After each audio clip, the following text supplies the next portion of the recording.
that still puts a smile on my face. Oh, hello everybody, and welcome back to the MG3. It's been a long while since I've actually done a video in the MG. So today I wanted to talk about my, well, as you've probably heard, brand new exhaust on the MG. I've finally done a proper, sort of typical modification to the car. So the story starts way back when I bought my car. I spent ages trying to decide what I wanted when my MG3 blew up. Went and bought the MG3, and as much as I was pleased with it, it's always seemed a bit puny, or at least the original exhaust seemed puny. Don't get me wrong, great car as sort of a starter first car, but it never really felt like an MG. I mean, it did with its handling. You can step in one of these things, take in a corner at 60 and it'll do it. Long bridge cars have always seemed to have really good handling. But for some odd reason it didn't have the sound that you would expect from an MG3. You know, a little peppy hatch. Which is, I had three companies to choose from. A place called Brown Gammons, which is an MG specialist, MG and AMC Parts, which is an MG specialist, and Scorpion. And I just couldn't decide which one I wanted, what the sounds were like, whether it's too loud, whether it's too quiet. So I got chatting to Nick. Nick's my best friend, he has a Rover 800, and essentially he couldn't get a standard exhaust for his car. So parts availability for Rover 800, you'd think it wouldn't be that bad, but no, he had to go and get a custom one made. So he went to a place called Powerflow. Now Powerflow are the UK's #1 custom exhaust manufacturers, and they essentially are sort of, you go to a garage, let's say for me I went to a place called Elite Bodyworks in Hull, and they are a dealer of Powerflow.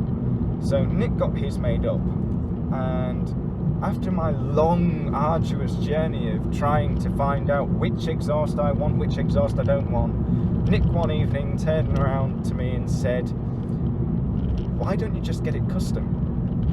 And I honestly have no idea why I didn't think of that before. Like, why didn't I just get it custom? Anyway, so there on I thought, yeah, he's got a point. You know, I'll go get it from the same place that he got it.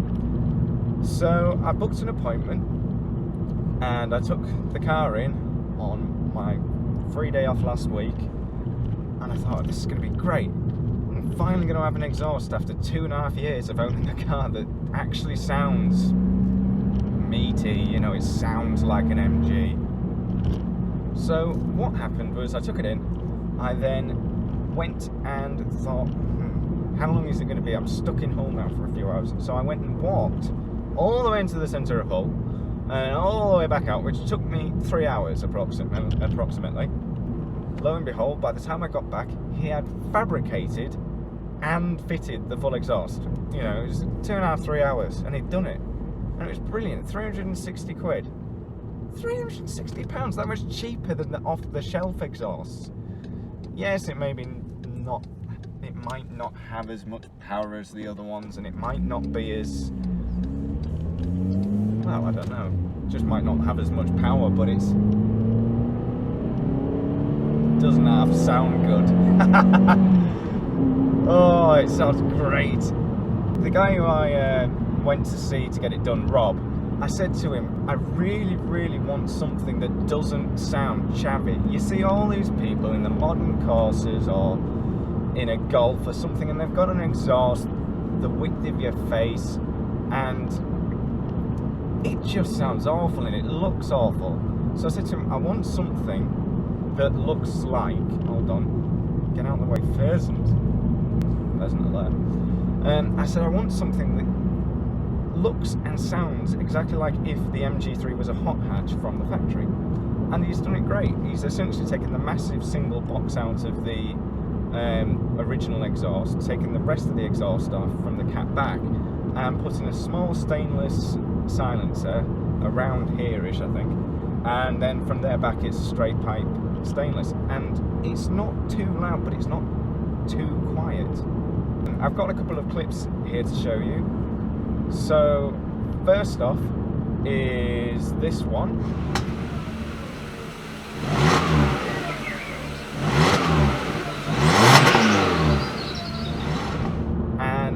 that was a really awful clip of what the car sounded like beforehand, which was dreadful.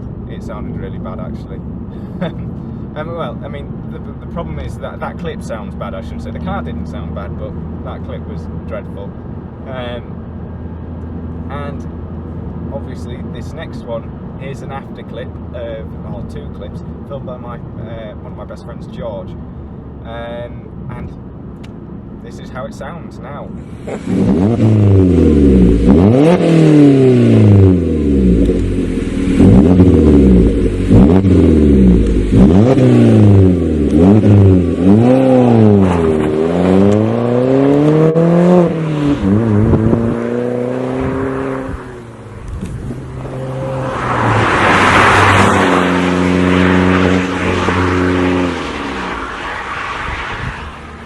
So, after you've now seen them, I think you can probably agree with me, it just sounds right.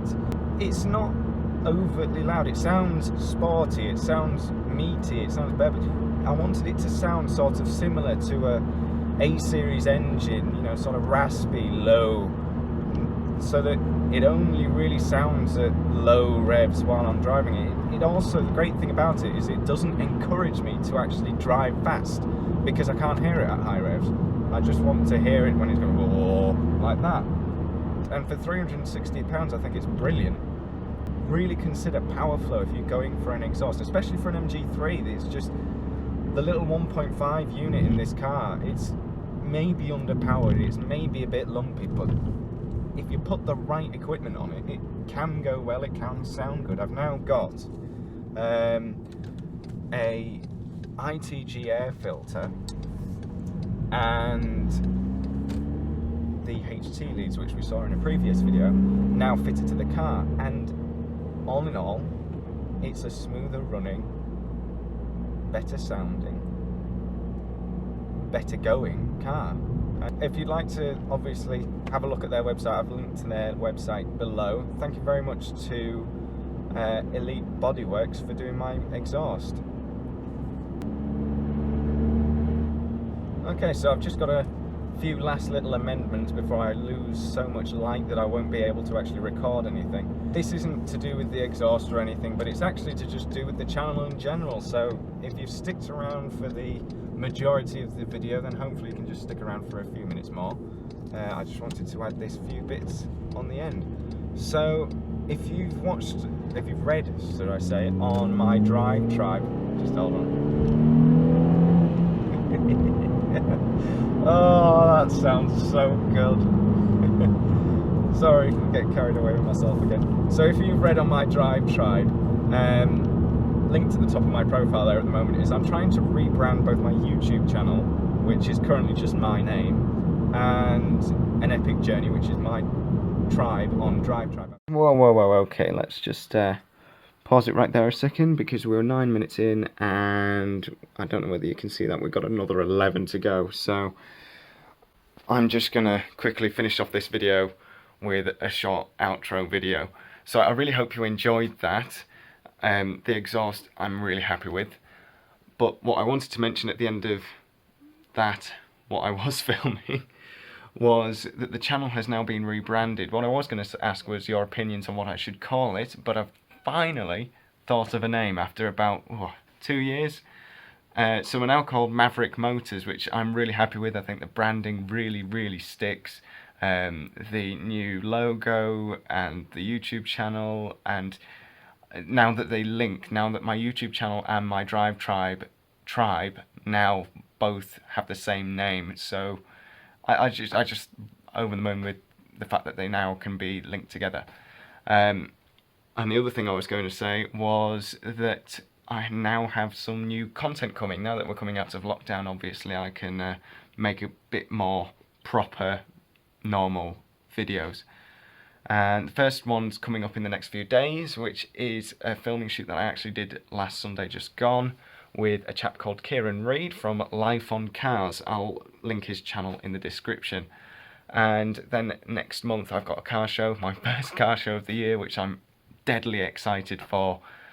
And yeah, it's just going to be fantastic. I'm really, really looking forward to it, and which means that, you know, I've got so much more stuff to look forward to, and especially along with that, you've probably seen in this video, we've got some B-roll footage because I've now bought some more equipment. This is the Delkin Devices Fat Gecko mount, I think it's called, and it's absolutely brilliant. I've been using it on this video that you've watched now, and on the video that you're going to see over the next week. It's a fantastic piece of kit, honestly. If you do motoring journalism or YouTube videos, it's great for just filming stuff on your car. It's fantastic. Other things that I can mention, there's not really much, but except like, comment, let me know what you think of the exhaust, and subscribe. Look out for that extra new content because it's going to be great. Thanks very much for watching, and see you in the next video.